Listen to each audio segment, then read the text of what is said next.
मंडळी, झणझणीत अशी लसूण आणि खोबऱ्याची चटणी खायला पण छान आणि करायला पण सोपी. त्यासाठी सुकं खोबरं घेतलं. सुकं खोबरं किसून घ्यायचं आणि 2 मिनटं असं भाजून घेतलं.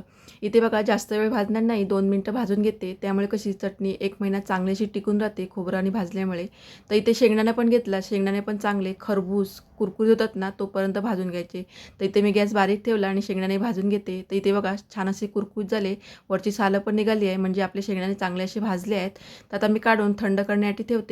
तर इथे लसूण घेतली, 10-15 पाकळ्या मी लसूणच्या घेतल्या. चांगले असे 2 मिनटं भाजून घ्यायचं. तर इथे बघा थोडंसं भाजून घेतलं आणि मी काढून घेते. तर अशा प्रकारे सर्व मी भाजून घेतले. तेल वापरलं नाही भाजतेवेळी, सर्व हे सुकं भाजून घेतलं आहे. आता शेंगण्याची आपण सालं काढून घ्यायची. तर जेवढी सालं येतात ना, तेवढी मी काढून घेतली. आता मिक्सरमध्ये लावून त्याचं वाटण करूया. तर सुकं खोबरं घातलं आणि थोडीशी मी शेंगदाणे आणि लसूण घातली. कारण हे मिक्सरचं भांडं छोटं आहे आणि आपलं खोबरं जास्त आहे, म्हणून मी 2दा असं मिक्सरला लावून घेणार. तर लाल तिखट टाकली, हळद टाकायची आणि थोडीशी काश्मीरी लाल मिर्च, त्यामुळे कसं चटणीला छान असा कलर येतो. आणि मिक्सरमध्ये जाडसर असं वाटण करायचं. तर इथे बघा मी थोडंसं जाडसरच ठेवलं, त्यामुळे चटणी खायला पण छान लागते एकदम.